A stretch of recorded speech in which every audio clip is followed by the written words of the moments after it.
Scott! I declare bankruptcy!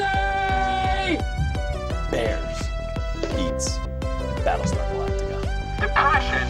Isn't that just a fancy word for feeling bummed out? Try you ignorant slut! Not only the years we've been at war, but from the moment, as a child, when we realized that the world could be conquered.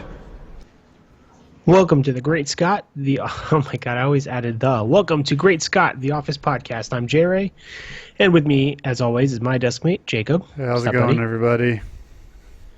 We are a member of the Broken Jars Broadcast Network. Visit BrokenJars.xyz for all of our other awesome shows. And huge what up to our sponsor, Tiny Build, who makes great games. Mm-hmm. What's up, man? Not much. It's starting to cool off here in Western PA, which is exciting. Got to wear a hoodie for a little bit today, so it was nice. Yeah, I was wearing one just up until I ran up to the mic here. Nice. So I'm sure I'm going to have to put one on mid-show. Yeah. Other than that, pretty sure I broke my foot, so that's nice. Ooh, fancy. What do you got going on? You got a bubble wrap or? No, nothing like that. At least I thought about it, though, but yeah. Whatever. All right. What'd you do? Well, we have a punching bag that we work out with a lot, and I think I caught it wrong. I think I caught it wrong with a kick, and because my foot's been hurting for like a month now. Like I can walk on it and stuff, but it hurts pretty bad. I see. Okay, well, that's reasonable then. All right, so we're not here to talk about that. We're here to talk about The Office. Yeah, you. So we are starting off with Season 3, Episode 3, The Coup, which was written by Paul Lieberstein and directed by Greg Daniels. So two heavyweights of the Office world doing things. Yep. I just gotta say, I was really excited to participate in this week's batch of episodes. I mean, I think walking away from the whole show, Season 3 is gonna probably be my favorite season. And yeah, I mean, I'm happy to watch all these episodes again for the show. Yeah, and the coup is part of it. Yeah, and this set of episodes, they're not as funny as a lot of episodes, but they're big time for plot and story development. I mean, this really gets the majority of Season 3 going down the tracks.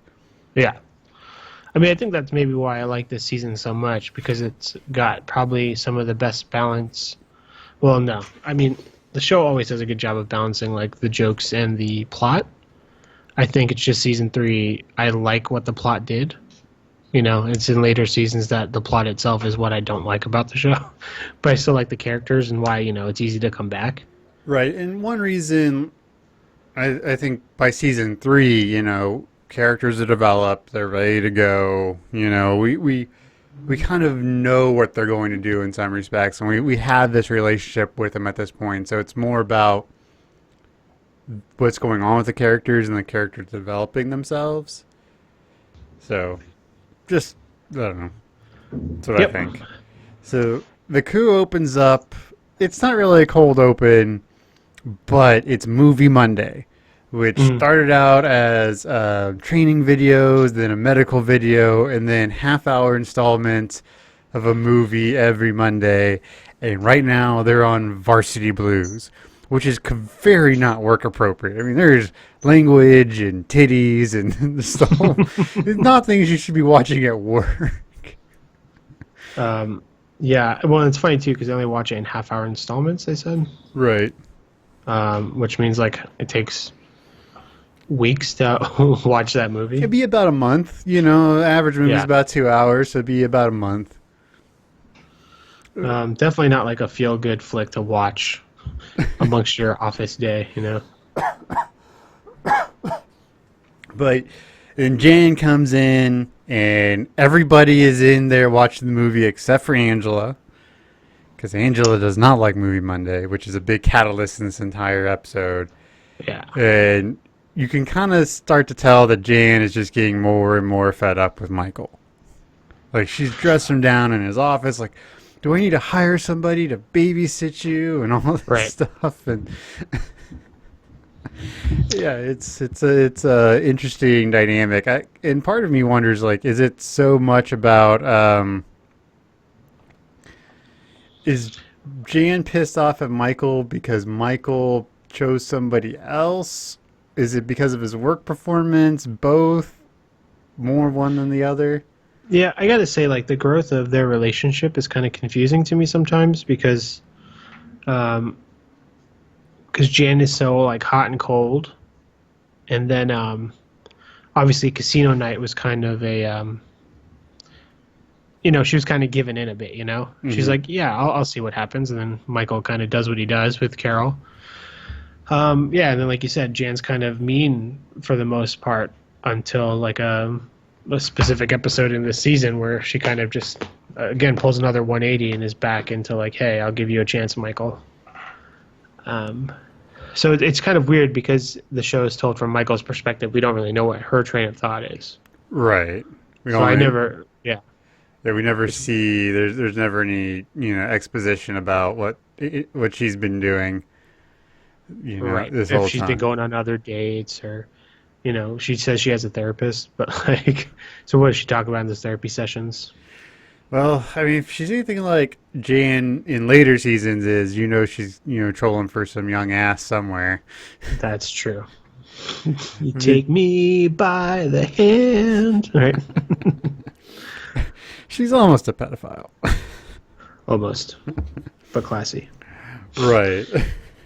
Okay, so that happens. Michael gets kind of scolded a bit. I do like his rationale, though, that they get more work done after the movie because they have to work faster to make up for the time that they've lost. Right. And my question is, why aren't they doing this just over lunch? Like, it would seem That's like a good point. Like an optional lunch opportunity. Kind Yeah, of. yeah, we're gonna do it over lunch. Have your lunch in here, whatever.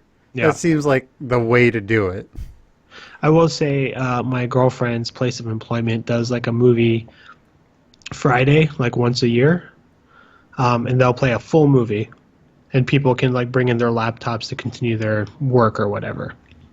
So this year they watched Mrs. Doubtfire, and it's not bad because they can still work while they watch the movie, Right. because it's all a big Wi-Fi connected office and everybody's got work laptops and all that jazz. So it's very cool or whatever, and obviously the office only has these big desktop things, but then you wonder maybe they set up the projector in the main office space, and everybody can kind of like listen to it in the background. But that being said, we're giving too much credit to Michael. Michael doesn't do things based on what he thinks will work. He does things because he wants to do things.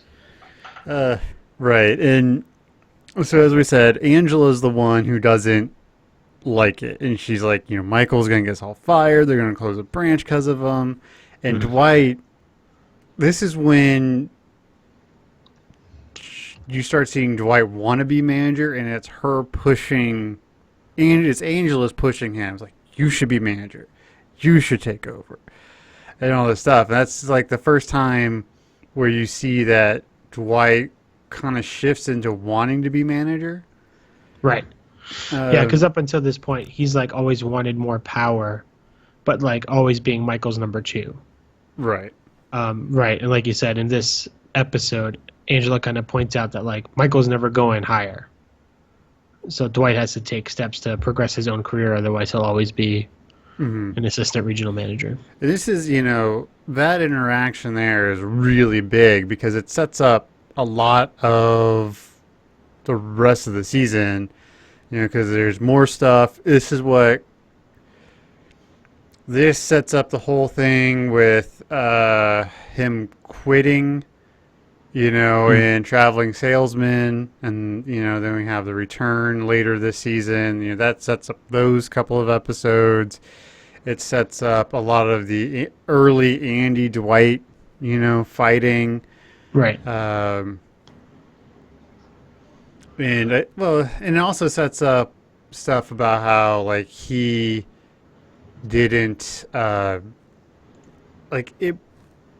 Sort like when this all gets settled down, the return, it seems like Michael's willing to accept him as a friend and not just as Dwight. You know, the crazy guy he works with, but as a, you know, a real person. Right. Yeah. I mean, that too, they kind of go in and out in terms of like what their friendship means to each other. I mean, Dwight obviously has higher regard for it overall. But no, you're totally spot on, and this is like a pretty pivotal plot point that will always come up moving forward when Dwight makes some type of move, because everybody will remember the time he did this thing. Right. And later on, we see him actually like doing in Traveling Salesman. We see him doing Michael's laundry. Michael throws him a big thing of laundry. Let's see. So that's going on, and Dwight makes this call to Jan, which is a pretty humorous call where he reveals that he knows a little too much about her favorite wardrobe choices. Well, what's hilarious is you almost get the sense that Michael told him to learn all this stuff about her, because he says it's part of my job. Right. And she's like, it is officially not. And he's like, noted. Like, there's like, he honestly thought it was part of his job to be doing this. And yeah, I mean, it's tough with Dwight though, because Michael totally would put him up to that. Like, you know, he makes him hunt down Oscar on a sick day, right? But similarly, Dwight also has this mentality that he's like the office security person before he even gets that fake promotion, you know. So I think Dwight also just gives himself a lot of responsibilities, you know. Yeah, but I don't think this really feels like a Michael thing to me. It really feels like something Michael told him to do. I just think later on in this season during branch closing, you know, Dwight has all that info on David Wallace. It's not a lot at first, you know, address, cell phone number, whatever.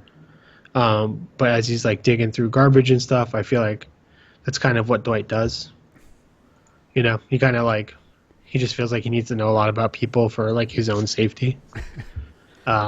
So if Michael did put him up to it, it's totally like Dwight's like, yeah, easy. I was going to do that anyways, you know.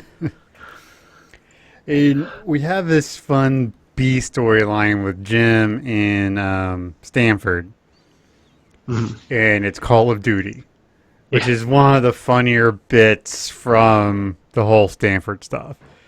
Yeah, because he's like, why? He doesn't know what's going on. Like, I have a hard time believing that he would be that bad at video games, to be honest. But maybe he's like a console guy and doesn't do PC. Yeah. When I was watching this episode, I was thinking that too. Like, I don't really understand what Jim's into. He likes sports. He has a guitar, and like he likes bikes. Yeah, like he likes to bike a little bit. I mean, he's not great at it, obviously, but he does like to do it. And you know, he knows a little bit about rudimentary superhero knowledge. You know, where's Aquaman from? Right. That kind of thing. Yeah, but so like in terms of video games, it seems a little weird considering he's supposed to be kind of like this 25-year-old guy, like who's never played a video game before. Well, like I said, I mean, I know, like I've almost always exclusively played on PC. And I cannot play shooters on consoles to save my life. So it might be one of those things where, like, and my wife's the reverse. Like, she can't, the whole WASD thing, she, like, just doesn't jive in her head, and she really can't play shooters with a keyboard. So it might be some of that. Or he just, you know, isn't really a gamer. He just rather, like, watch TV and, like, be outside and stuff. Yep, nope. Totally could be. It's true. And so this is where you start to see a bit of the budding of the Karen Jim romance a little bit, and we'll get to it. But there's a pretty nice little moment at the end of the episode between them two. Yeah. So this B storyline though offers a lot of other great moments throughout these. Only this we're only in episode 3 of this season, and we've already seen Andy's temper. But it has like a nice little bit here where he starts saying that he will, in real life, kill Jim because of his sniping and carrying approach to playing the game. Josh, the regional manager of Stanford, is also playing and is also disappointed in Jim's lack of Call of Duty skills. So that's also kind of great to see that not only does that branch do well enough, but Michael gets in trouble for watching this movie for 30 minutes once a week. Who knows how often they play Call of Duty in Stanford, and they're not going to get in trouble, you know? Right. Because that's how well they do. It doesn't really matter if they slack off for half an hour every day because they're doing the sales that they need to do. But Michael is kind of like not keeping up his end of the bargain, you know? Right. And yeah, Jan doesn't mind Michael, and she spends way more time in screen, so she sees what's going on. Yeah, it's true. I don't remember exactly why this happens, but is this the same episode where Pam decides to get new clothes? Is this a fashion show at lunch? Let's see. Yes. Okay. Yep. So she is back talking to Kelly and showing off her new stuff. And I noticed something that on the wall above Kelly's desk is something that says ending quarterly statement. So I'm guessing it's sales for these people. And so Ryan, we'll go from the bottom to the top. So Dwight is listed at 205,000. Stanley at 177,000. Phyllis at 178,000, and Ryan at $51.50. Which kind of contradicts the he's never made a sale, but because he's definitely figured out some kind of revenue, but he really hasn't. You know, it continues his ineptitude of being a salesperson. You know, because like what, and this is kind of a tangent, I suppose. Like, what does Ryan end up doing ultimately near the end of the show, right? Because he'll end up moving up into corporate, and he'll do that until he gets fired and arrested. And then he comes back as a salesperson for the Michael Scott Paper Company, right? Right. Is that right? That's the next time we see him? Yes. Or is that too far away? Maybe that's too far. That's like season 5. And season 4 is when, yeah, that makes sense. Okay. No, he comes back because he gets out of prison and he goes back to the temp agency, and Michael gets him to cover reception for Pam while she's in New York, I think. Yeah. And then, then he goes to Thailand. Right. And then we see him again in Michael Scott Paper Company. Gotcha. I mean, but like, so when he comes back, aside from being a rep at Michael Scott Paper Company, he's just a temp doing what? Odds and ends, I guess, around the office? I guess. It's really hard to tell what he actually does. Yeah. I mean, because essentially Andy becomes the worst sales rep in the Scranton office moving forward until he becomes a manager also. Mm-hmm. And so then, like, what is Ryan doing as a temp that makes him not seem as terrible as Andy seems when he's being as terrible at sales as he is, you know? I mean, I guess it doesn't matter. I mean, he's obviously developing like woof in a closet. So maybe he just shows up to work, punches in, and then does whatever his thing is because Michael likes him. That's probably a lot. There's a lot of that in there. Yeah. All right. I was just curious. Okay. Moving on. Yeah. So Pam does get a new shirt. Yes. I don't know if it's a whole outfit. She only shows off the shirt, really. And it's supposed to be revealing. I haven't noticed it. I mean, I don't know. Maybe because it's lower cut than what she normally wears. Yeah, but there's like no cleavage. Yeah. You know. But then Creed comes over and like just starts staring down her shirt. Yeah, maybe it's his angle that allowed him to see something that we all couldn't see. But to me, it seems like a pretty modest top, anyways. But yeah, it's a little more low cut than usual. But she closes it and doesn't want to wear it at work anymore or what have you. Mm-hmm. But yeah, so that's a good bit, and Kelly's pretty great. Yeah. And so we have this conversation at the diner. Yeah. And Dwight, like, these people bring like 4 plates of food, and Dwight's like, it's right here. You know, it's all right here for me. He's got like pancakes and waffles, and I actually wrote this down. Like, it kind of feels like he took a little bit of this for some inspiration for Ron Swanson from Parks and Rec, because that's kind of how he would eat and do stuff. Yeah. So, And like I watched it like a couple times in the past 2 weeks, but Dwight, like, he looks down like 3 times. Once to make sure that his initial syrup pouring is on point, and then he does it all without looking. And then another time to like make sure his fork is in the waffles before he starts cutting, and then one more when he's about to put it in his mouth. But the whole time he's just talking to Jan, and he's saying like, give me the branch, you know, I'll cut waste, whatever. Ferociously cutting these pancakes or waffles without looking. And then when he goes to take his first bite, whatever he grabbed is still attached to the main pancake or waffle and totally misses his mouth. But he doesn't break character, which is great. He just goes in, gets that mouthful, and then yeah, it's just a really like nice, steady bit. and one thing, because we sort of see the progression of Dwight becoming more and more manager-like. So this is the first time we've seen him sort of as manager or trying to become manager, and he's terrible. You know, he doesn't care about it, because Jan asks, like, wow, you're turning on your coworkers. Like, I don't care about the coworkers. Right. We can go into it a little bit more later, but every time this comes up, he becomes better. Like, every time he is sort of the manager, he becomes a better person until finally he's actually ready to do it. Right. Which is something we kind of talk about, how I think Dwight has the most complete story arc, most complete transformation in the show. I mean, he goes from like terrible douchebag to actually a pretty nice guy by the end.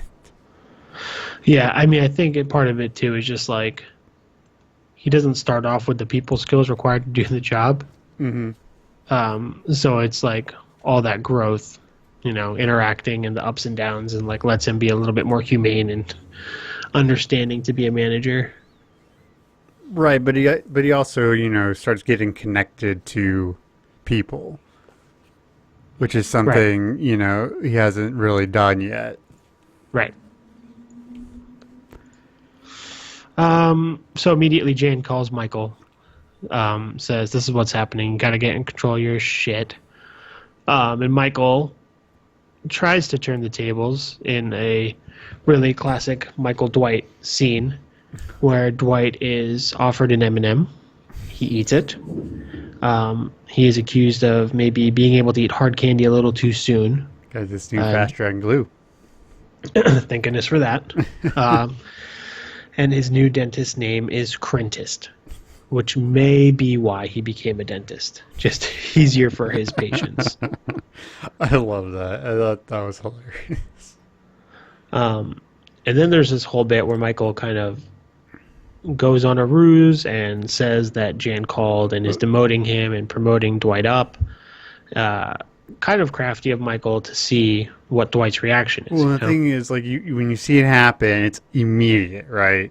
Right. Like, Dwight immediately starts being a jerk. Right. Yeah. And then, he starts calling him Mike. You know, he's like, I'll dictate when this meeting is. You know, and the reveal to the office, everybody's kind of like surprised, and Stanley has this great bit where, like, why Dwight? Because he never lies, says Michael, and Stanley says, and that's all it takes, or whatever. Right, that's what Michael says. He's like, and that's all, yes, that's all it takes. It's all the only qualification you need. And Pam has this really good talking habit. She's like, I've got a broken vacuum cleaner. Maybe that can be manager. Yeah. And there's like no joke. She just says it. She thinks she's being legitimate. She's like, because this is the state of what we're doing.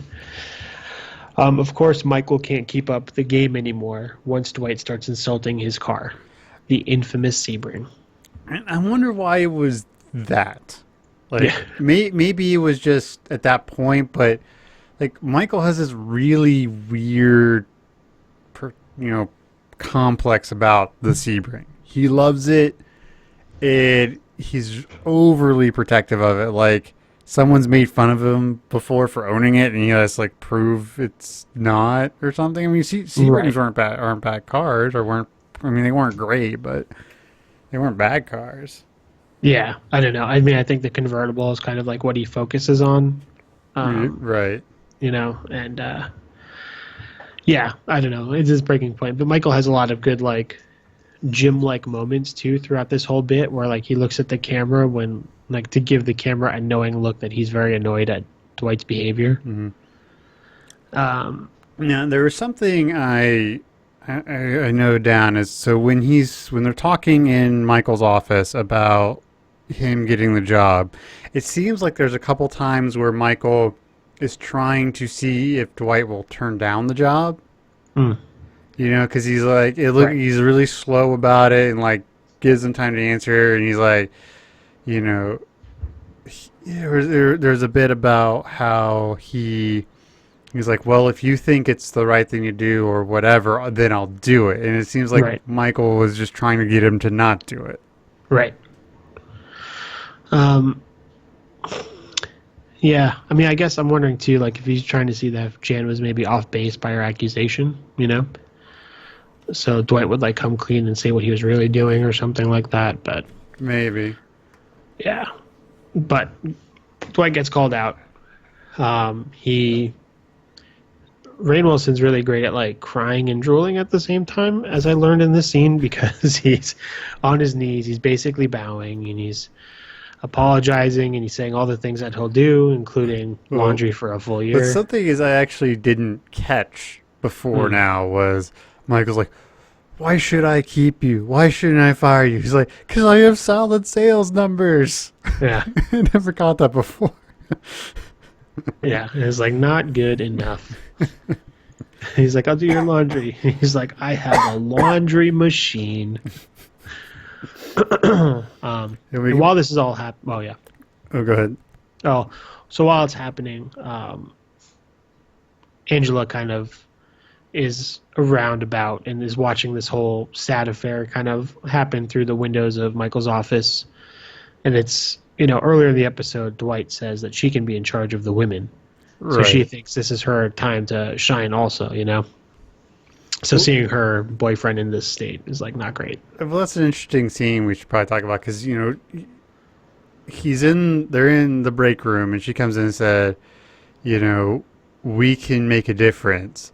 And Dwight says, I will make a difference. Right. You know, very much a whatever woman. Like, he's so power mad, like drunk on power that, like, he's just being a douche. Right. Through and through, you know. Yeah, it's not like you said, he becomes better at being a manager later. Yeah, because he definitely treats being a manager more like being a king or some weird nonsense. But we have to get to one of the great Michael Scott lines. So, you know, Dwight's down on the floor crying and everything. He's like, get up. It's like, what? It's like, hug it out, bitch. Hug it out. Yeah, and apparently it's a line that he said to women. No, he said, don't, well, yeah. And it, quote, doesn't translate. Don't say it to women. Yeah.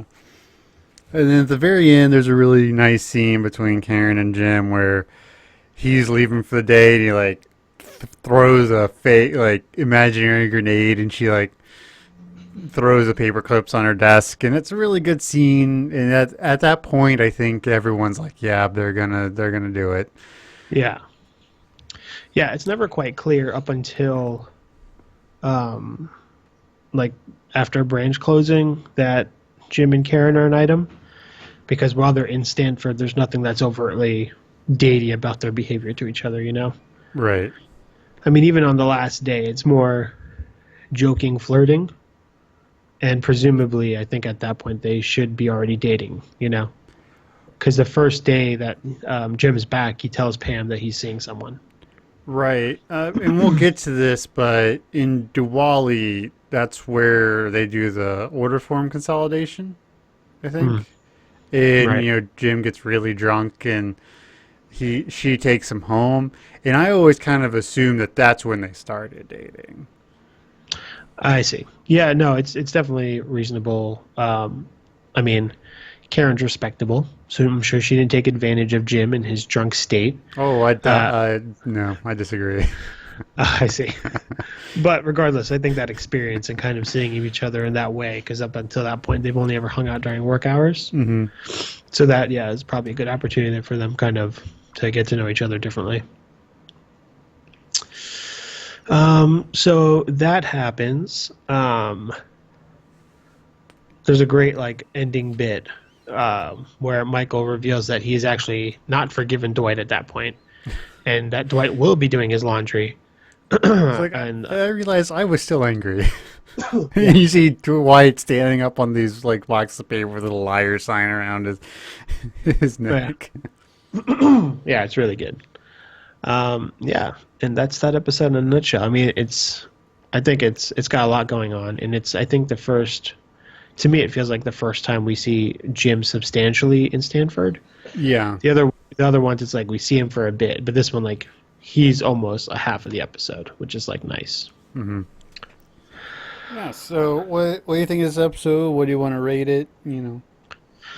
Well, so I didn't write these down beforehand, but I'm going to take a total shot in the dark, and I'm going to say 4.1 out of 5. Wow.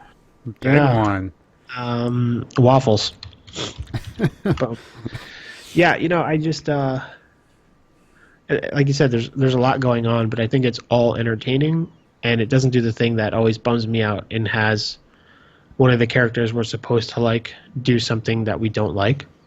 It's not Michael being a jerk, or it's not Jim being picked on or whatever. Like the good guys of the episode continue to be the good guys, so it's fun to watch and it's not stressful to me. And Dwight kind of gets his comeuppance finally. So right. I like this episode. And you kind of stole my identifier here. Like it's a big episode. It's not great for me, but it's big. It's an important episode. A lot of, like I said earlier, a lot of things get set up for going forward. So I'm going to give this 2.75 out of 5 stacks of waffles. 2.75. All right. Yeah, I got to say, I mean, I don't know.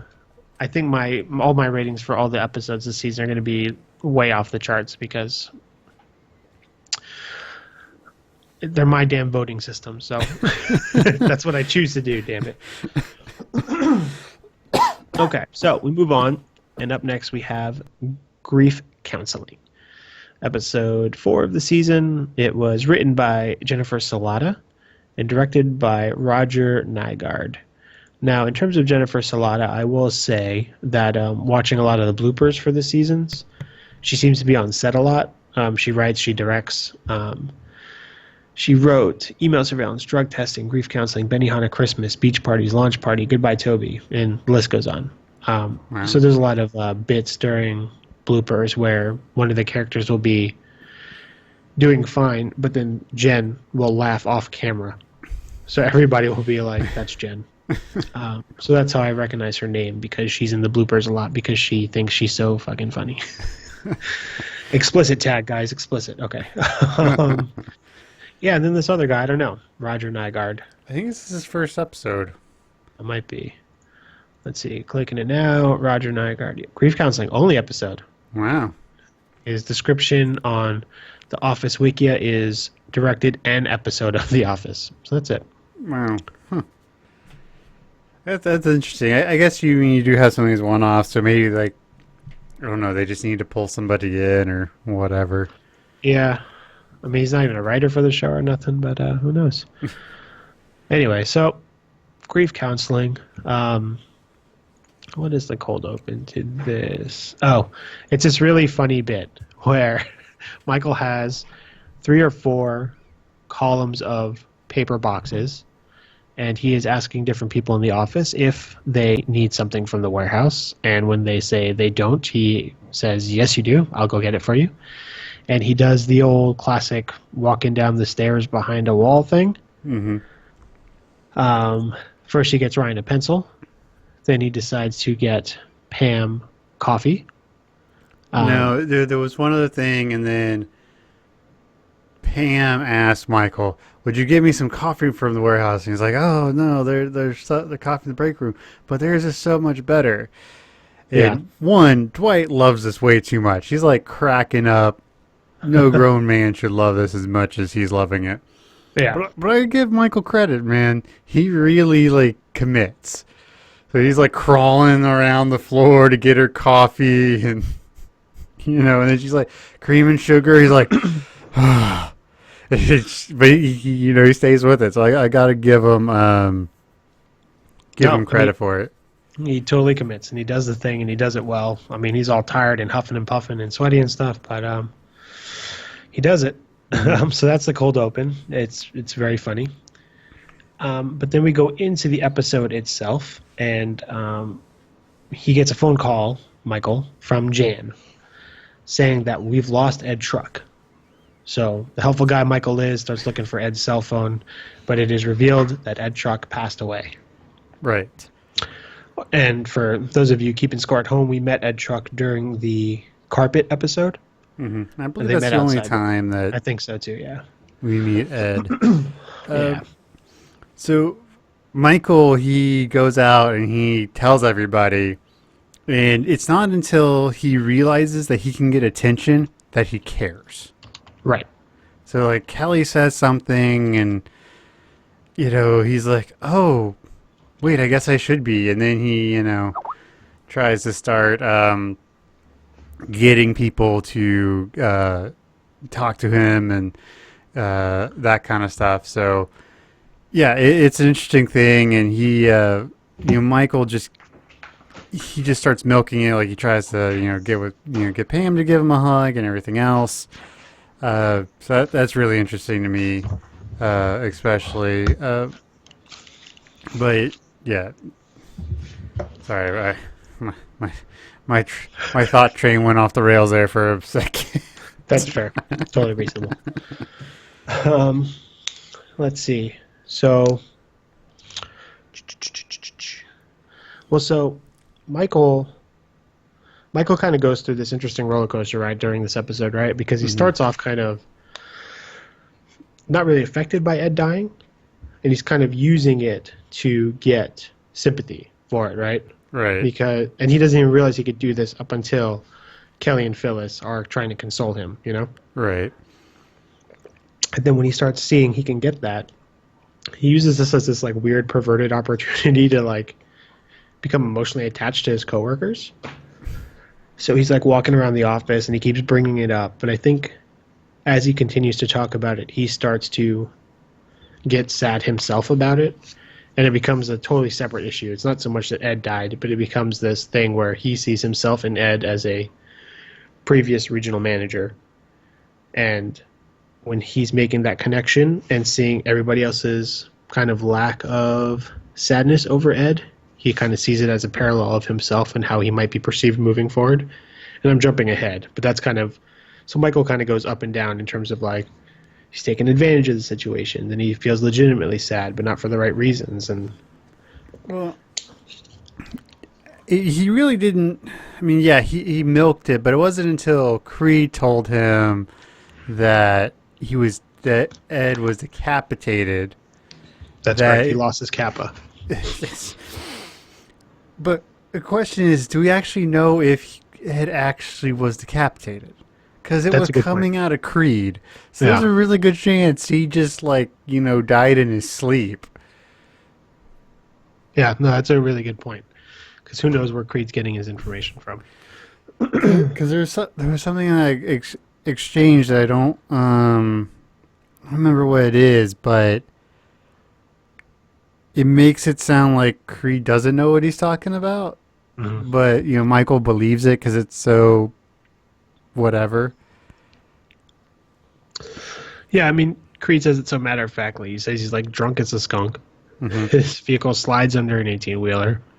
But it's kind of the same way. Well, I was going to say he was lying about that too, but he's not. Later on, when Oscar's around kind of asking what's been happening, and Creed kind of does this rundown, but not super clear. He's like, such and such happened. We had a funeral for a bird. Something happened. But Jim's in the room too, and Jim's like, I don't think any of that's right. Or he's like, I don't think any of that's real. And then Creed goes, you're not real. You're not real, man. Yeah. So that brief instant where Creed had some credibility, he kind of ruins it by like his nonsensical reply. Right. Yeah, so it's hard to take him at face value because he seems to know things and he also seems to make up a lot of stuff. And the more I watch it, like, it's a bit more subtle in the beginning, but you still get a lot of just like crazy Creed really early. It's just more subtle than in the later episodes. Yeah, yeah. Yeah, because even in Halloween back in season 2, his like the way he's asking for his job is kind of really weird. Because I think on a personal level, if someone was about to fire me, I mean, Michael was right when he said it. He's like, you'll always think of me as the guy who almost fired you. But Creed takes this really twisted concept. He's like, no, you'll be the guy who saved my job. And I think that's always Creed's like line of thinking is it's always like, look at the world, jump to the left, and then bend everything sideways because it's always kind of skewed. There is a B storyline in this episode where Karen is kind of bummed out. So to make her feel better, she wants like her favorite kind of chips. Well, okay, so this is actually something I hadn't really made the connection with before. So Karen forgot to do something, and Josh is like, Jim, can you make sure she does that? And she gets hella pissed. Right. So that's an interesting thing. And then Andy's a douchebag because he's a douchebag and calling Jim a suck up for Jim saying he would do what he was told to do. So Karen is looking for these salt and vinegar Hers potato chips, which we actually have them here, like in this part of the world. Like I don't know how big Hers is as a company, but I see them every once in a while. I'm like, maybe I should buy them. But that's neither here nor there. But Jim makes this really nice gesture to try and make her not pissed at him. Right. By saying, look, you have to find these chips. And it starts off this really cool like scavenger hunt for these chips. Yeah, and it's not really any... I think it's okay if we kind of breeze through at least the chunk of it, because it's not really substantial in terms of story-wise, but you have Jim comedically calling warehouse distributors, pretending to be a store owner. You have What's your store number? Yeah, 6. You have Karen calling Montreal or Quebec or something like that up in Canada. Yeah. So we learned that she can speak French. Yeah, which is just Rashida Jones being the fancy, super smart, exotic-looking lady that she is. And Jim doesn't know what the hell happened, but he's like, sounds good. And then, yeah, so, just a lot of, like, kind of cutaway bits of them comedically looking for these chips. Mm-hmm. But then back to the main chunk of the episode here.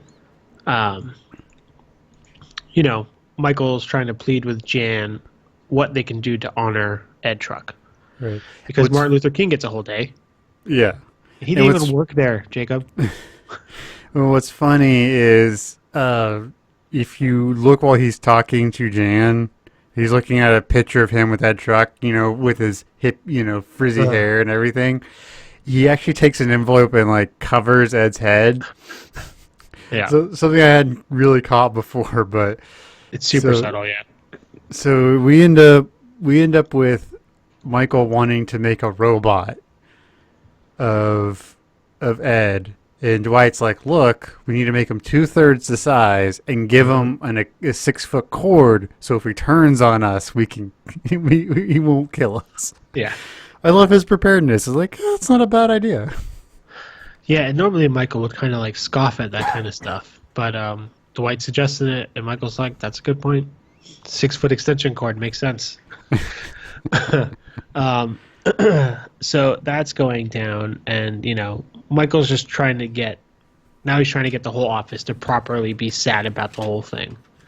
And it kind of comes to a head when Toby has to kind of, in front of everybody, kind of try to relax him and chill him out, and saying that death is just a natural thing, and even this morning, he saw a little bird crash into the office window and die. And Michael kind of turns, and he runs outside to perform bird CPR. And Dwight is like, "Get away! You don't want to catch those germs and bacteria." And Michael says, "You can't get diseases from a bird." Right. Avian flu, right? And when he's talking to Jan, you can, like we were talking about before, and I think you see this through every episode in this block, is Jan just gets more and more frustrated with Michael. Like, she's just done with it. Right. And these real deep sighs and everything else. Then, we have this great line of, his kappa was detated. And then there's like a bit too, like even in the main office where he's like doing his whole sad bit or whatever, and he spits on Stanley, and Stanley goes, "You have just spit on my face." Yeah, and another great one of the great Michael moments is he's like, "Yeah, there's 5 stages of grieving," and he lists them off. He's like, "Well, if I can get them depressed, then I will have done my job." Yeah. Which is such a weird mental place to be, even for Michael. It's true. Well, again, it just kind of shows, like, what do you call it? Like, he doesn't care that they're fine. He wants them to be as sad as he is, too. Right. And I think you made a good point of, he wants them to be sad, so when he, if he were to die, they would be sad that he was dead. Right. Yeah.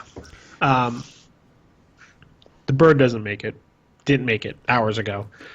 So Michael decides to have a funeral. And again, there's just a huge parallel with showing respect for this bird so that he could see the office care about the bird so that he knows that they'll care about him when he goes. Right. Dwight unsuccessfully tries to make a coffin for the bird by putting him in an old soda can, purposefully or accidentally removing the bird's beak in the process. Pam, it would have fit if Michael had given him more time. That's exactly right. Also, we find out that Dwight's grandfather was reburied in an old oil drum. Now, reburied when? Reburied just prior to casino night when Dwight took the family heirloom tuxedo off of his grandpa in which he was buried in? It's a good question. Or maybe, as we learned earlier or later in the show, that they had got into this bad habit of burying people who were still alive. So maybe they buried him and he was still alive and they realized it. Yeah.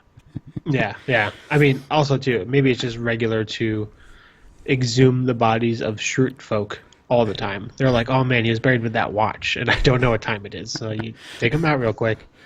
There's a really good scene here with the ball toss meeting where Michael's like wanting people to talk about people they've lost that were near to them and everything. Right. And so we get this whole thing of, well, first Roy tries to save Pam, like, "Hey, something's wrong with your car," everything else. But they wait for her. And this is sort of the start of the Pam-Roy thing getting going again. Right. But they wait for her and they come back. And when he throws the ball to Pam, she references $1 Million Baby when she starts talking about, her aunt who was a boxer and died, which then gets referenced again when Michael has his Netflix into the office, and she realizes that he's watching $1 Million Baby, and she's like, "Oh my God, he's going to try and kill me." Right. So that was interesting that it's come up a few times. So, the ball gets passed to Ryan, who adapts the Lion King for this meeting's purposes. Which I don't know how he how Michael he got missed away with that it, one. right? Yeah. Yeah. I mean, he says Mufasa. Right. And he's like, "Oh, that sounds like it'd be a good story." And Ryan's like, "It would take me an hour and a half to tell, probably." Yeah, he lays his on way thicker, right? He also says, like, we were all kind of shocked in the audience. you know. And then the ball gets passed to Kevin, who picks up on what's happening, but unskillfully basically is pushing Michael to say, hey, I'm talking about Weekend at Bernie's. Right. So Dwight's coffin doesn't work out. Pam, kind of sensing what's happening, made a pretty sweet coffin out of like an old tissue box and some pencils and cotton and all types of stuff like that. So they put the bird in it, and they decided to go outside to have a Viking-type funeral for the bird in a box of like shredded paper. That was the question. One of the questions I had is like, why did they light the thing on fire? Yeah. See, and then Michael just leaves it burning. Yeah. Yeah, it's not great planning. But they burn it. Pam kind of takes over, kind of realizing what's happening with Michael there. So she gets Dwight to play a song I've never heard of before, and she sings to it terribly, and everybody holds hands, and Michael actually feels better. And she gives a nice speech about how the bird wasn't really alone because there's people who cared about him. Right. What was funny, though, is at one point, Michael says, we're going to have a funeral for the bird Toby killed. Yeah. He blames the bird's death on Toby. Yeah. Which is pretty good. So back in Stanford, Jim gets the chips for Karen. Karen feels great about it. It's revealed that Jim didn't try that hard. All he had to do was call the distributor, who referred him to the vending machine company, who told him that they sell the same chips in the building next door. Right. Grabs the chips, leaves them on Karen's desk. Easy peasy. Right. That whole thing, the B storyline, well, not huge for story, again, really starts building that Jim, Karen will be together. You know, she's, by the end of the episode, you know, she's happy about the whole thing, and so she really likes him, and because he's showing off the nice guy streak and the whole thing. So. Right. There was a funny blooper where Rashida Jones sat down, took the bag, and couldn't open it, like at all. And they had to stop filming and then reset the scene to shoot it again. So hers has some quality bags. Apparently. So that's that in Stanford. The funeral goes off without a hitch, and right before credits roll, we come back. And I think, honestly, it's maybe 30 seconds after the folks from the office walk away that Dwight already has a fire extinguisher and puts out the bird fire. Stomps on the casket to put the fire out, and then tells the warehouse folks to mush clean this up. I don't know. There was quite a bit burned on that box. I mean, I think it was probably a little bit longer than... Yeah, maybe. I don't know. I also feel like Dwight's kind of that cold, though. Like, they're leaving. He's like, all right, show's over. Like, let's do it. I mean, it might have been just long enough for him to get the fire extinguisher. But, yeah, you know, this is sort of how Dwight is. And he even talks about it. He's like, you know, in the Schrute household, if we wanted bacon, we slaughtered a pig. Right. You know, just talking about how just sort of being around animals and stuff is just really normal for him. So that's just kind of how he is. Right.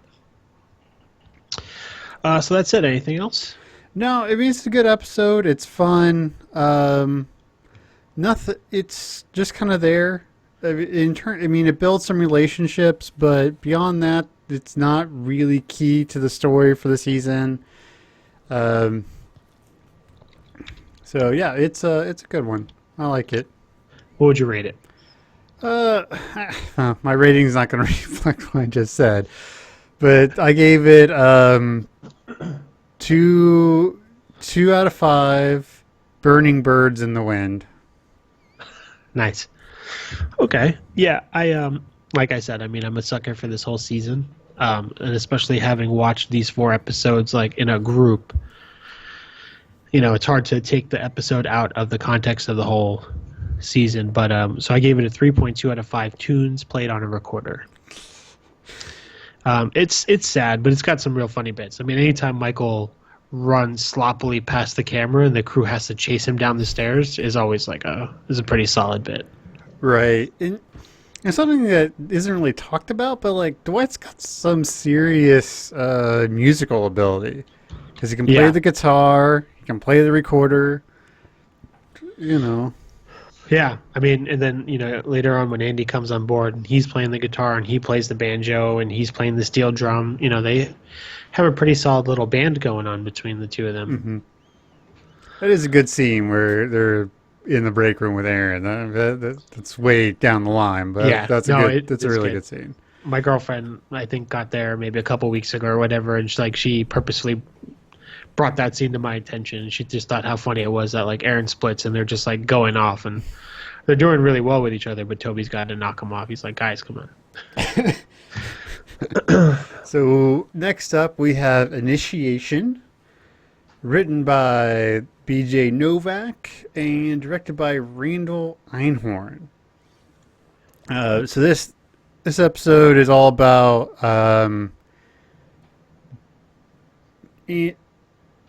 Dwight. Ryan asked Dwight to take him out on a sales call so he could learn stuff. And so Dwight takes it on himself to like have this mythical training thing. Mm-hmm. So it opens up cold open where Dwight keeps trying to throw all these brain teasers at Ryan. So it's like, it's the, they're on the North Pole one and the doctor is the boy's mother. Yeah, I was really confused. I'd never heard the North Pole one. Mm-hmm. And I was always trying to figure out why it's the North. But the full riddle explains that the hunter only moves 3 times. Like south, west, north. And they end up in the same place. Is how the riddle goes. Mm-hmm. And apparently that's why the North Pole makes sense, because it's the only place where that would happen. Right. When I was looking up the riddle after watching this episode, though, it goes on to explain that there's actually a place in the South Pole where that is also the truth. Because I guess 1.5 miles or something away from the South Pole is like the perfect circumference, so that any point in that circular area of the pole will make you end up in the same place also. It's very complicated. It took me like 45 minutes to read it. I was like, what is this crap? And none of those answered, where are polar bears? Are they in Antarctica? Are they in the North Pole? I don't know. But it's a riddle. It's light. I always thought they were north, but they could be in both. I don't know. Yeah, I mean, I think the traditional answer is the North Pole, solid. Mm-hmm. But some mathematician was like, well, technically speaking, it's also true in the South Pole if you're... Yeah, I was like, oh my God, this is crazy nonsense. Okay, anyways, yeah, so... he knows them all. And Ryan does that a couple times this season where he kind of fires off a lot of answers quickly. He knows all these riddles. During Benihana Christmas, he's got like 8 excuses all lined up. Like he's kind of becoming he's like a no-nonsense kind of guy in terms of The Office. He doesn't put up with the shenanigans, He knows how to deal with it. He just answers and he keeps going. It's kind of an interesting side of Ryan. Right, but that is only seen during this season, Right, and Dwight kind of calls him out on it later when he's giving him some sales advice. He's like, "You think you know everything, and customers don't like that." Right, yeah. So this is also Pretzel Day. Yeah, which is awesome. So Jan and Michael have a conversation about Michael's productivity, and he's not quite understanding, and he ends up asking about her day, and right. She chastises him or whatever. So she gives Pam the task of kind of secretly spying on what Michael does throughout the day. So throughout the episode, she kind of shows a timesheet of what he's been doing from X time to X time or whatever. Mm-hmm. And from what we see and from what she writes down, it doesn't look like he does much. But like the Stanford branch, by the end of the day, Michael's actually done something pretty significant, which is also why Stanford can play Call of Duty all day, because they do something very significant but doesn't take up a lot of time, Right. But a lot of his day is occupied by the Pretzel Day line. Well, we don't know how much of his day was occupied by the Pretzel Day line. Yeah, I mean, substantial. It's a pretty long line, I suppose. Everybody seems pretty sad when they run downstairs and see how long the line is. Right. And one thing, like at least for part of it, when Pam shows the sheet, Yeah. he goes down for the pretzel day at noon. So, I mean, is that not his lunch hour? Like, Right, through that half-hour count or something like that, right? right. Yeah. Or hour. If he's fancy, he probably gets a full hour. Yep, that's a good point. I mean, and obviously, too, he ends up getting a sugar rush because of the pretzel he gets. Yeah, the works. Yeah, and then he I really passes wish I would have written down all the toppings because it was an impressive amount of toppings. Let's see. I wonder if this has a list. It is an impressive amount, though. It's kind of you feel like how I couldn't even fathom a pretzel covered in as many things as that person lists. I mean, you would not be able to see the pretzel. Here we Which go. is- 18 sweet pretzel toppings: sweet glaze, cinnamon sugar, chocolate, white chocolate, fudge, M&Ms, caramel dip, mint chip, chocolate chip, marshmallows, nuts, toffee nuts, coconut, peanut butter drizzle, Oreos, sprinkles, cotton candy bits, and powdered sugar. Yeah, it's like, yeah, exactly. There's no flipping pretzel there. This is just like a paper plate with like drenched, soggy pretzel. And meanwhile, over in Stanford, apparently at one point, Jim had a squeaky chair that Karen had a squeaky chair and swapped it for Jim's. And then he took it back. And so Karen is trying to get Jim to stand up so she can steal the chair back. Right. And enlists Andy's help. And he just falls flat on his face trying to like get Jim. He's like, "Hey, Jim, can we talk? Can we talk over there?" Yeah, does not work out great. Yeah, see, and that's the thing about, I mean, a lot of these episodes when Jim's in Stanford is we get a lot of like these weird one-off bits where it's just like the jokey stuff, and it's almost like then the Scranton branch doesn't get the jokey side stories because they're in Stanford, you know? Right. Well, yeah, that makes sense. Like the Chips trip or this chair thing or Call of Duty, like that's all like the funny stuff that normally would be happening. So now Scranton it deals with like the funeral and all the, and again it's all funny. It's a comedy show, but yeah, there's no silly side stories happening in Scranton as much.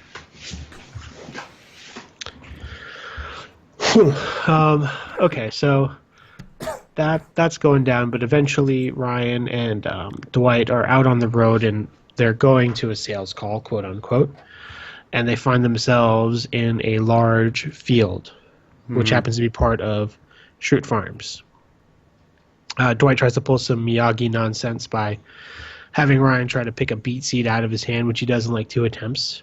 Yeah, he gets on the second attempt. Yeah. Then he has him like digging through or like spreading manure. He was planting. He was planting the beet seed, and he's like, That's it. why don't as you planted your seed in the ground, I will plant it in you." Yeah, One I don't thing- think you know what you're saying. But all in all, like Dwight's advice is actually pretty good advice. Like, Yeah. he just doesn't know how to put it out there for Ryan to like understand, I guess. Right. But when Yeah. he's just really succinctly saying it, it's actually really top-notch advice. Yeah. No, it's true. And I mean, and Dwight is the top salesman for a reason, Right. But one thing, especially through the advice he gives him, I don't remember exactly what it was, but you do understand why he's as good as why he is the number one salesman, but that also he does have this personable thing to do with people. Right. He doesn't. A lot of his sales stuff isn't about winning, like dominating the conversation. It's about keeping the conversation going in a certain direction. Right. It's not like, oh, you just dominate and it's getting people to come around to his line of thinking. Right. Yeah. I mean, at some point, Ryan is kind of fed up with Dwight's nonsense. No, no, it's still a bit later, right? Mm-hmm. Yeah, he ends up going into the barn. Right, where he must wrestle fear. Yeah, yeah. And is this the first Mose sighting? Yeah, I feel like it must be. I mean, again, it's weird because like we see Mose a bunch moving forward, kind of on and off, as part of Dwight's random cast of his weird friends that he's got elsewhere. But I think it's the first time we actually see him. Right, and that's cool. And you get to see like this is the first Street Farm sighting as well. Yeah, yeah, it so is. you get to see sort of like some of his stuff, and so it's really. I thought that was really cool, and I liked. I just thought it was a really good scene all together. Like Ryan is getting exasperated, and Dwight just ends up telling him, like, man, me and Jim never got along, and you can tell he's just really looking for like a friend and a guy to like do sales calls with and be a team and all that other stuff. And Ryan's like, I don't want that. Yeah, right. He's like, I just want to learn, whatever. We do find some interesting tidbits out during the barn scene, though, because there's a little bit of like a trivia going on. So, there's some like telling information about Michael. It's one question. What is Michael Scott's greatest fear? Nothing. Or snakes. Or snakes, yeah. But I think Ryan's probably closer by saying loneliness or women. Yeah. I don't know. Perhaps loneliness. Perhaps women. Yeah, which is pretty great. So when Mose comes out to wrestle, Ryan has enough, walks out, starts walking down the road, and Dwight follows him with a basket and a nicely whittled naked lady that Mose made, I guess. Some freeze frames have caused me to believe that's what I'm supposed to be looking at there. Totally fine, whatever, and a basket of eggs. And then they go on their sales call. Mm-hmm. Yeah, and this is like this thing with Ryan and Dwight. It's really big because you learn a lot about Dwight in this scene, in these couple of scenes, because he really does want to be on a good term with Ryan. And so part of me thinks that maybe this is one reason why Dwight ends up really not liking Ryan, because he was, kind of shunned him or whatever. But I think it's just a really good character building for Dwight, because you learn a lot about how he likes to sell and everything else. Right. Yeah. And then, like, both of them learn something, like you said, from that whole interaction. Ryan learns that he shouldn't be such a know-it-all because obviously he doesn't, and Dwight kind of realizes that, he's weird. And sometimes he has to, give other people some credit. So the sales call doesn't go out so well. Apparently, to Ryan's face, they say that they don't like him. They didn't have to say it to your face. In retaliation, Ryan starts chucking eggs at the building, and Dwight follows suit. Security comes out, doesn't even chase him. They just kind of come out trying to figure out what's happening, and they make a getaway in the Camaro. Right. And then they go have a drink, and they have some type of bomb. I don't know what. It's a shot of something inside of something. It just looked like a Boilermaker. That's which it. is what, a shot of whiskey inside a lager, I think. Yeah. Ryan does a great job. When it comes to beer bombs, I'm more of a, Irish car bomb. There we go. Irish car bomb. Yep. Lunchboxes are good too. Yeah. Okay. I don't drink. I don't know bombs. I like a Mike's Hard. Give me one of those. Maybe a Zima. Anything that tastes like soda is solid. Yeah. Anyways. So he downs that. It's pretty great. What else happens? Okay, so there's a lot going on in Scranton here because then Michael's still freaking out about pretzel day. He gets his pretzel with all 18 toppings. He starts doing aerobics in his office on the chair while listening to Rock and Roll Part 1 by Gary Glitter. Yeah.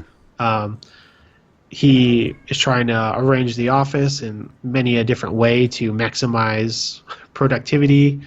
Doesn't culminate in anything aside from him taking a nap from his sugar crash. But when he wakes up, we find out that he actually made a pretty substantial sale to Right. And somebody Caselli. Yeah. Right, and it's something that he's been working on all episode, but he finally got it, and so, and Michael obviously falls asleep. We don't ever see him asleep, but he wakes up at, when everyone's trying to leave. He's like, "Oh, what time is it?" It's like 5:20 a.m. or p.m. Yeah. Like one of his cheeks is all red from where he had Right. obviously passed out on his desk. It's like, hey, these contracts came for you. It's a huge sale. So, and I guess a guy like Michael would be really tough to deal with because he gets results and things work, right? Like he's a good salesperson and everything else, and his branch does pretty well. So it's like, do you fire him for being a moron, or do you keep him because he brings in money? Right. I mean, this is kind of a parallel to the Chili's episode, right? Where like it takes all day, but it's a huge sale, something that could or would save a branch because, it's the kind of sale that like makes your year kind of thing, Right. And obviously we don't see numbers for either of those events, but we are led to believe that there's something that's really worth note. So Michael has these skills to do it, but like you said, is it worth putting up movie day, multiple diversity training purposes, possible unionizing of the warehouse for him to be an awesome salesperson every couple of weeks? Yeah. And we're going to find out in a few short episodes, not this week, but soon, that no. If Dunder Mifflin had its choice, they would have let Michael go. Correct. Yeah. So that's that. Stanley ends the episode with that there is 364 days till the next pretzel day. We didn't even talk about it, but apparently this is also Stanley's favorite day of the year. Yes. It's like one of the first times he kind of hustles away. He's got his crossword puzzles. Him and Michael do like a pretty good buddy cop thing while criticizing Phyllis for potentially cutting the line. Well, one thing we haven't got to yet, sort of in the episode, is Jim calls the office to go to get a hold of Kevin for fantasy football stuff, and Pam is still there, and they talk for a while. And like Pam is like super awkward and doesn't know what to say, and she tells a story about like 28 days, and she thought it was going to be 28 days later. Right. 28 days, yeah, whatever. And you get the impression that they were on the phone for a long time. Yeah, I mean, Pam's she sits back down at her desk and she's like hanging out, and it seems like everybody in Jim's office is gone, and he's one of the last people there. I mean, one thing I did notice is day turns to night while they're on the phone. Yeah. I mean, that could just be, a filming thing, but if it's done for effect, then he's there at least an hour. Right. Yeah. And so, and this, I think, will play into the Diwali episode. Because Pam expects something out of Jim, but we really don't know what. Right. And I think this must have played something into it. Yeah, and they never really answer that, and we're about to talk about it in like 5 minutes, but yeah, I think that's an accurate guess. Is that whatever conversation that they had just had might have given Pam a different impression of where they were going moving forward. Correct. Right. Anything else? No, I think I'm good. Alrighty, so I probably not my favorite of the bunch here. So I'm going to tell you my review. It's 2.8 out of 5 weirdly shaped, whittled figurines. I'm pretty close here. I'm a 3 out of 5 coffins, because of the coffin that Dwight trying to get Ryan to get into. Yeah, not a bad episode, but of the bunch, it's there's a lot going on, so the jokes are a little different, and it's fine. Okay, and our last episode of the episode is Diwali, which is kind of like an Indian Halloween. At least according to Michael Scott. Yeah.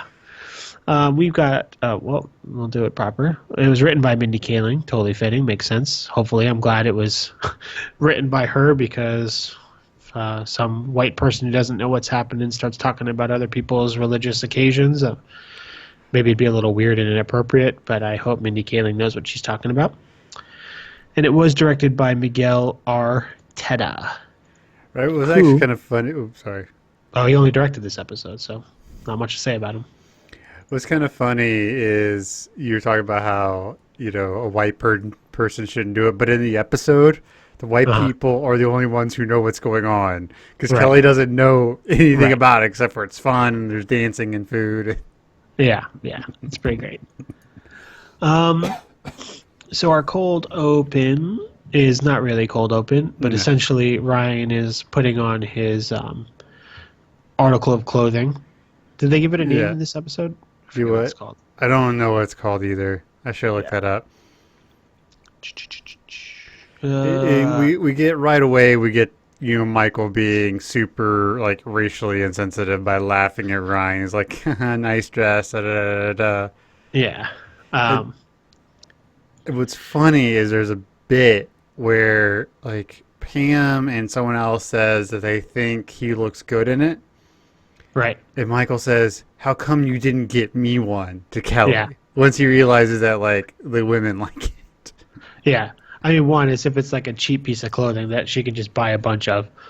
And two, as if Kelly would give a damn about Michael anyways. That son of a gun. But yeah, exactly. So they kind of end up having a meeting so that they can discuss Hindu culture and explain Diwali because Kelly has sent this invite to everybody to attend this community Diwali occasion.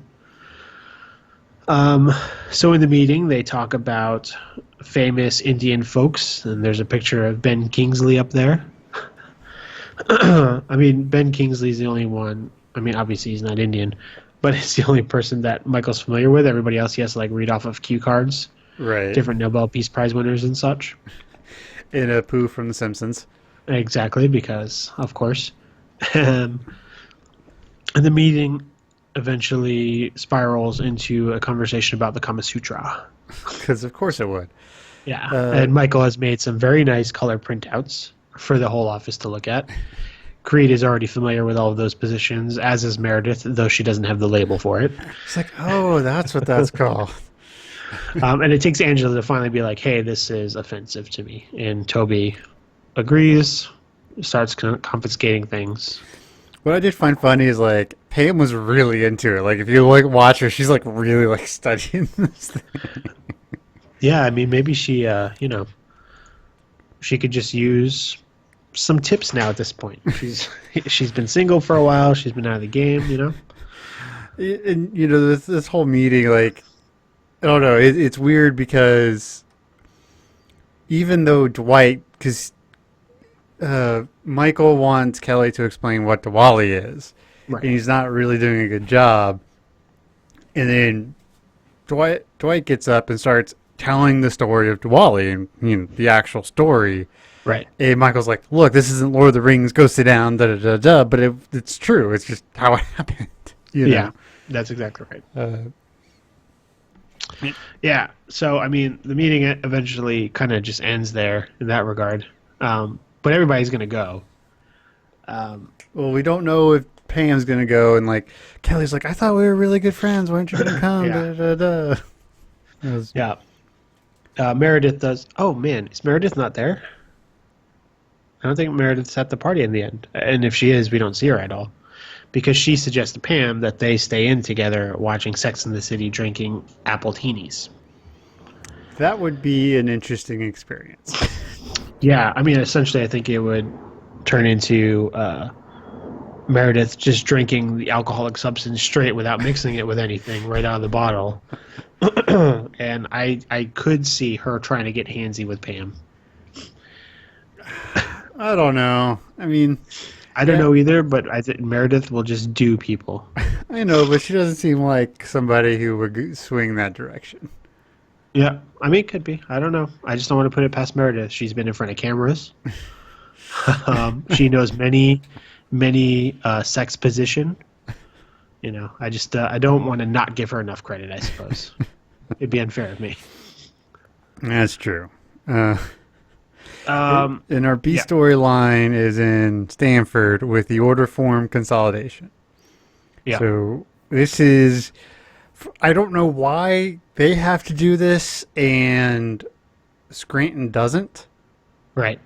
But so they have to stay late, and it's apparently there's only 3 salespeople in this entire office. Yeah. Um, Yeah, which I thought was weird too. And that Josh, as the manager, also doesn't have to stay. Right. It's just the salespeople. And so they stay late, and Andy brings booze, and they start doing shots. And in Yeah, my so- notes, I just put down, "Oh, sweet Jesus, Jaeger." Like, Yeah, that's what it I was. hate, Jaeger. Jaeger is the absolute worst. I hate Jaeger so much. Well, I mean, it does the job for Andy and Jim, and they get quite incapacitated. Oh, no, it'll fuck you right up. But, Yep. I mean, like, I got sick off of Jaeger once, and that was enough. Yeah, It that's was, fair. like sometimes you'll get sick, and you'll just go back to it. Not a big deal, but not Jaeger. Oof. Yeah. Hate Jaeger. Karen's not drinking. You know, it's kind of interesting. Josh gives Karen the corporate card, but I'm fairly sure Jim is the number 2. I suppose Karen, as maybe the more experienced of the 3 of them in terms of working at Stanford, is why she gets the card. But one, we're led to believe that in a previous occasion of doing this, she purchased too much food for everybody. Right. 2, she's not participating in the drinking, so I think she knows is it's what smart. Andy does. Yeah, yeah. But she doesn't drink, but she does pretend for whatever reason. Yeah, and then not only does Jim not know what's going on, didn't know that there was going to be drinking, and then Josh doesn't trust him with the corporate card or anything like that. Just an interesting kind of flow of all that. See, I never really thought about the whole not trusting him with the corporate card thing. I just thought that's what Karen did. Like, that Right. was her thing. For whatever reason, I never really put that together. Yeah, yeah, and it's not trusting Jim, but yeah, I just, you know, and maybe it's not a big deal. Maybe, again, just doing this show and watching this stuff like 4 times within a 2-week period to make sure I got everything down just makes you kind of question things that maybe you don't need to question. Well, and or it could be just, like you said earlier, like a time thing. Because Jim's Yeah. only been at that branch for 3 or 4 months now. Yeah, yeah. I mean, if Yeah. you go by air date, assuming that things are happening roughly around this time, Right. he would have been there. So he transferred in June, so July, August, September, October. So he'd been there for about 5 months. Yeah. So he may not have the authority to use the corporate card. Yeah, that could be too. Just interesting. Mhm. I mean, it was a good move in the end again because Karen was not drunk, so she was able to order accordingly. You know, maybe Josh knew what Andy was going to do, so... Yeah, maybe.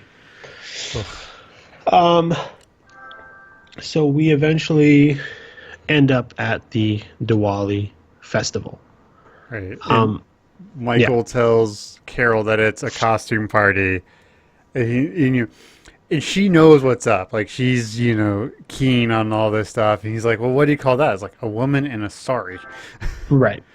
Yeah, so if Michael had said it's a Diwali festival, maybe she would have been better prepared. But instead, he probably proposed it as Halloween or a costume Right. party. Yeah, so she shows up in a full cheerleader outfit.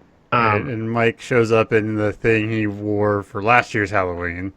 Right, which is kind of cheap because all he has to do is remove that head and he doesn't look that weird anymore. Right. His paper mache head thing, yeah.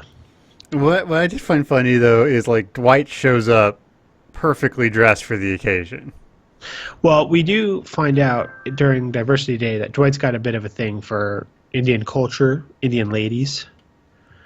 That's true. That's true. Yeah, he's all like, he asked something about like being attracted to other races or whatever like that, and Kelly and him have that weird kiss during, maybe it is during Benihana Christmas, where no, maybe it's a regular Christmas party. It was season 2 Christmas. Yeah, so Kelly drunkenly kisses Dwight in the kind of break room kitchen area.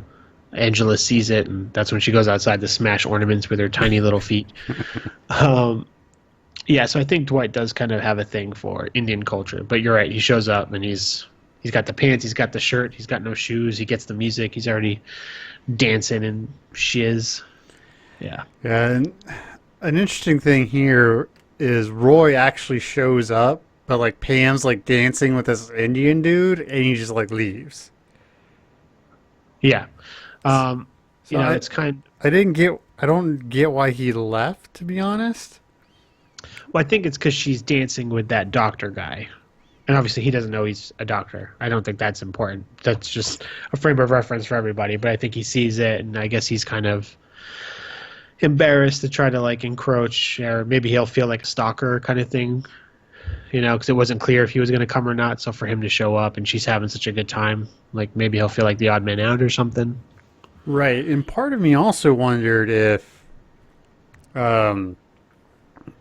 this is what Pam thought might happen. It's like something with Roy.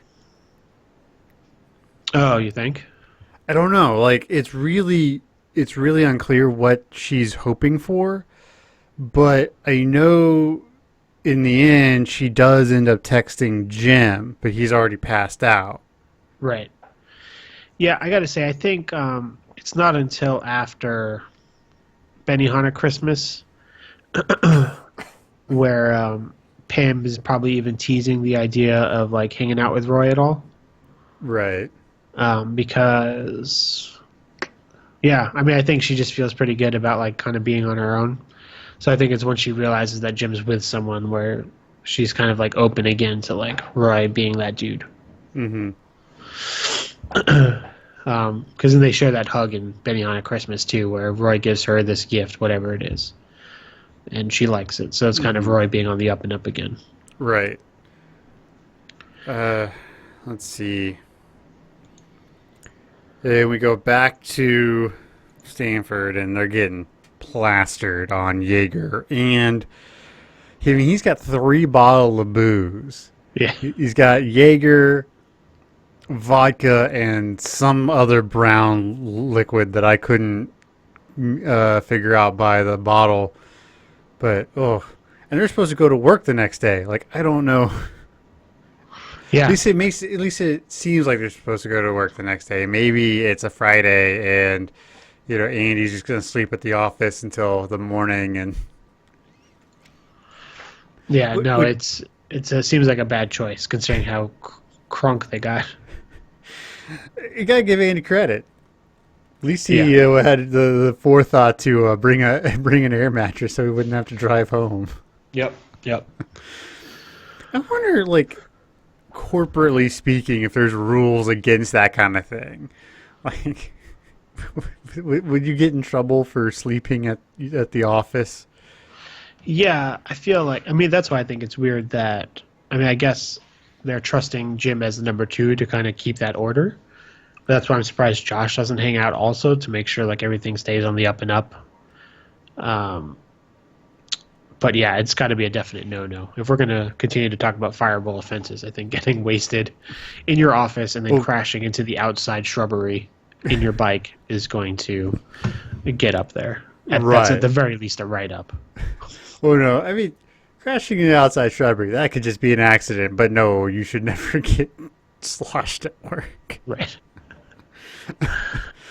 Especially, most places have a no drinking, like even at lunch kind of policy. Right. Especially if they have a warehouse component. That way they have one set of rules and they don't have to like say, well, if you're an office person or if you work here and here and here, you can drink, and it's a way to simplify things. Yeah, my office doesn't even have alcohol during like holiday parties. It's terrible. It's very much needed. My workspace is terrible. Yeah, but it's a liability issue, you know. Yeah, it's fine. It's whatever. It's stupid. Okay, so the office crew finds themselves at the festival. We've talked about the funny outfit. Now, do we already know at this point that Kelly has lost a sister? Yes. Yeah. Okay. Great. So we meet the other three sisters of Kelly's who are picking on Ryan for who knows what, but something about Zach Braff. Yeah, I if anyone can speak Hindi, please. According to the office.wikia.com, it says here, it's quote, Kelly likes Zach Braff. That's what they say. And Ryan's just like, I heard Zach Braff. Yeah. Ryan has a good conversation with Kelly's parents about him being promoted to a more competitive position, and he is saving money, but not for a house or a family, but to travel and for an Xbox, which is awesome. And I love how our parents are like, is there anything you want to ask us today? He's like, nope. Yeah, he's like, oh, snap. Michael also has an interesting conversation with Kelly's parents about, he's just kind of learning about what their relationship entails and how they were married after only meeting each other one time. He inaccurately accuses them of having a relationship where if he dies, she has to throw herself on a fire. Yeah. Well, he asks. He doesn't accuse. He asks. Like, is this one of those things where, like... But he seems pretty confident before he asks that question. Yeah. Let's see. So, that conversation and how they kind of like each other or love each other moving forward after only meeting each other one time kind of inspires Michael to take a leap and do something crazy. So he takes the DJ's microphone, stops the music, talks about learning much about love, yada yada, and proposes to Carol. Which is terrible. It's a terrible move. Just terrible. Yeah. Carol asks to speak in private. Michael kind of knows what's up. And then we join them outside as she's leaving. Hey, she straight leaves him, too. She's like, you can find a way home. Yeah. Like, she is just done with him. Yeah. She's like, it's only been our 9th date. It's doesn't work out well for him. He does try to save it by saying he's got the Kama Sutra. Right. Doesn't work. And then so he's outside sad. In the meantime, Pam is doing this weird cell phone thing that you mentioned before. I don't know. She did text Jim at the very least because his phone rings while he's passed out at his desk. Right. So we don't know what the context. I'm surprised that didn't come up. Yeah. Because you would think when he gets sober, he's going to read those texts and probably text her back or call her or something. Right. Yeah, I wonder if it's a thing where he wakes up in the morning, sees it, him not being drunk, and then her not being in that weird space she was in. Because I'll say during college, I've had some very weird, sad moments, and I don't drink. So these moments are just very sad. Where I'm with a lot of people, and you're seeing couples and stuff, and you kind of get spurred on to like reach out to someone you probably shouldn't. And then when they get back to you a day or two later, like you're not in that mind frame anymore. So you're able to shift that conversation back into something that's just like friendly chit-chat. So I wonder if he gets back to her in a day or two, and she's not in that zone anymore. So the conversation kind of just dies.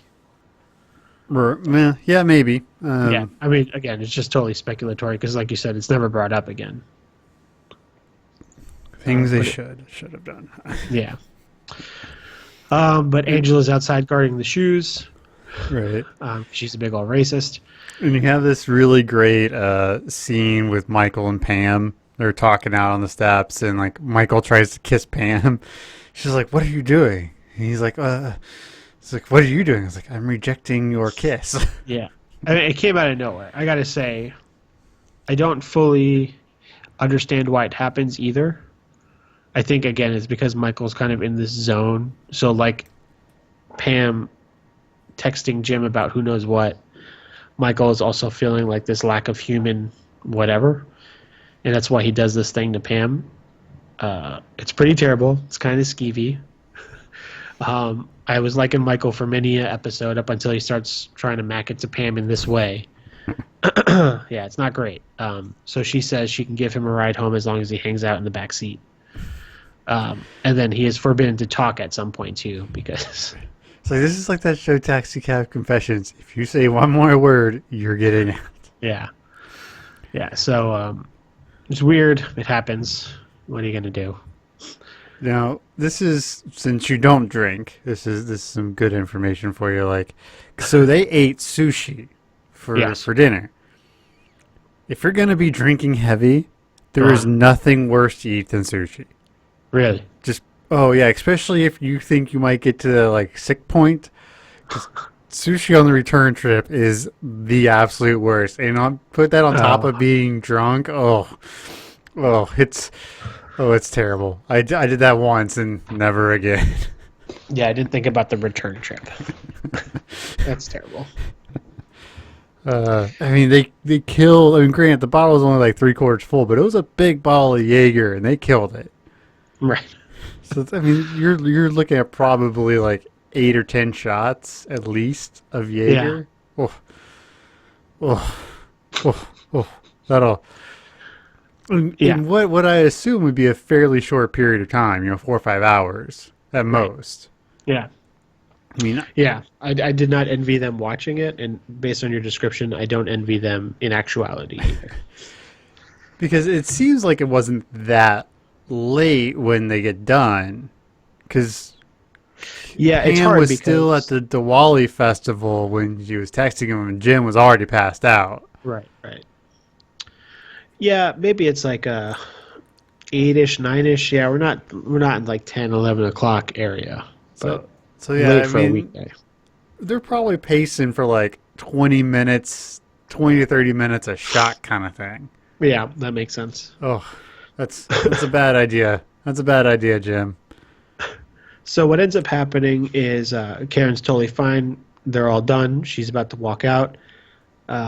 Jim, we didn't talk about this at all, but Jim is riding his bike because Josh rides his bike. The big difference here, though, is Jim's bike is a little bike with a basket. He bikes in his full work attire. Josh has like a multi-speed mountain bike. He's tricked out in his like biking clothes, so he's aerodynamic. He probably changes so he's not sweating into it and all that. So Jim is not as prepared. Not only that, he shows up to work on the day he's going to get drunk as balls. Well, he probably didn't know he was going to get drunk as balls. Well, that's true. He knew he was going to stay late, but yeah, he probably didn't know he was about to party. So I almost called him Ed for Ed Helms, but Andy doesn't give Jim a ride because he has an inflatable mattress because he knows how drunk he is. So he's going to stay. Jim unsuccessfully tries to ride away before crashing into the bushes just outside the front door. Karen saves the day by loading she keeps the bike in the bike lock area, puts Jim in the back seat, and says, "Don't throw up." See, like I had to wonder this, and part of me is like, do you think Karen got a little handsy with Jim? Yeah, I don't think so. I don't know. I think there's not a lot of occasions where characters, aside from like maybe Phyllis and then Holly and Michael, where people are like overtly sexual. Like there's like a really weird bit way later on once Jim and Pam are together where they're like looking for a place in the office to do it.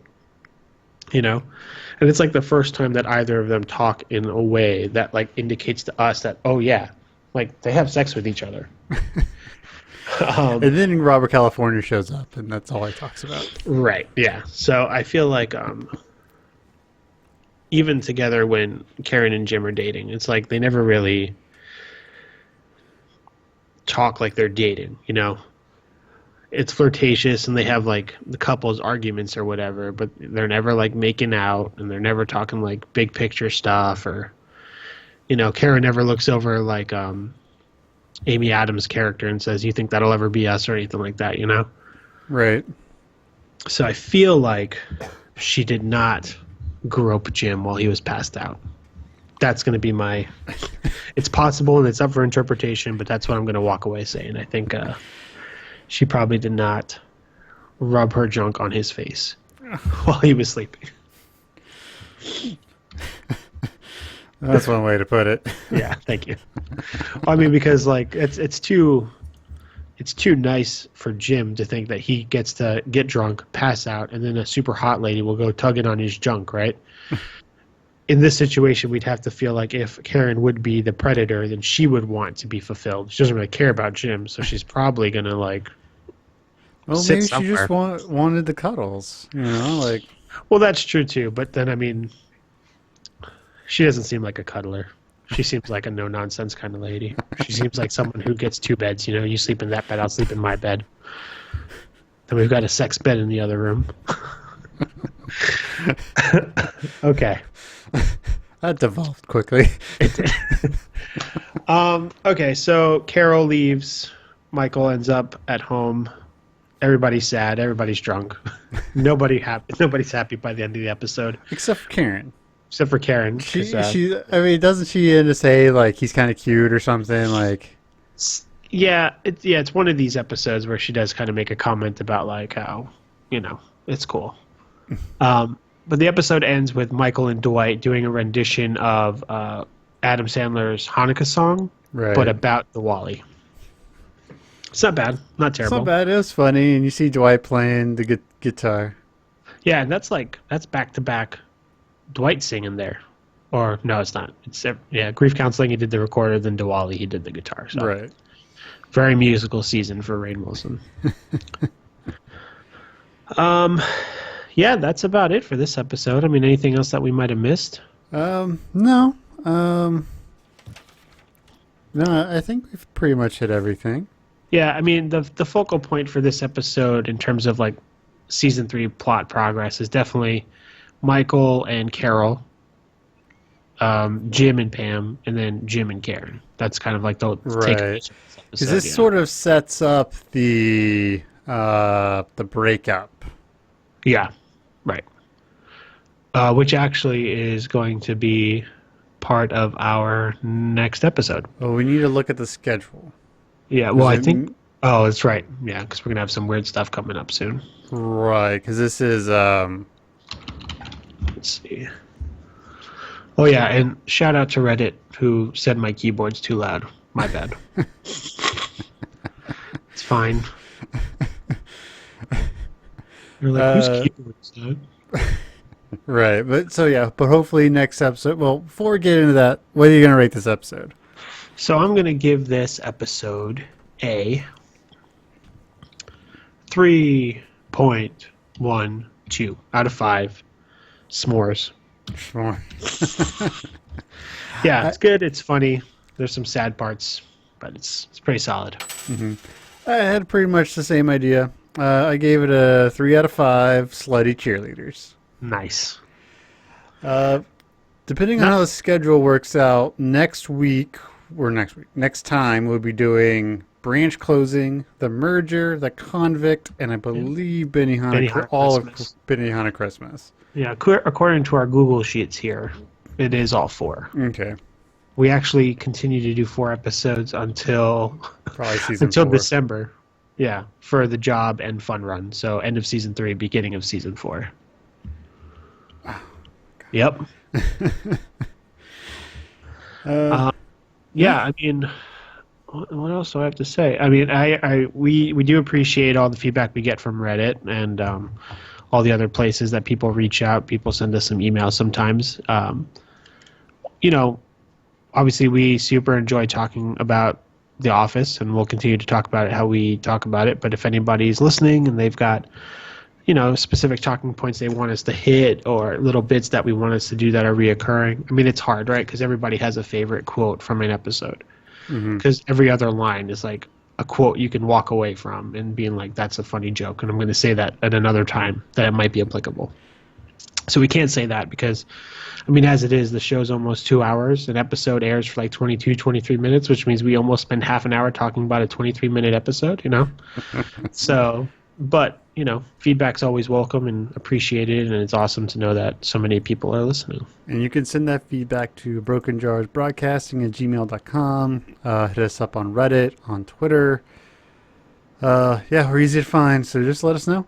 Yeah, and I've been trying to do this on some of the other things I do, but just a friendly reminder to rate and review us wherever you listen, because those ratings and those reviews boost us up and let more people find us. And then, yeah. Yeah, and we're on YouTube and all the other cool stuff. So Yeah, if you want to see how cool Jacob and I look all the time. all right, well, whenever you're listening, I hope you're having a good day or evening or morning or whatever. Yep. And, yeah, that's it from us here at Great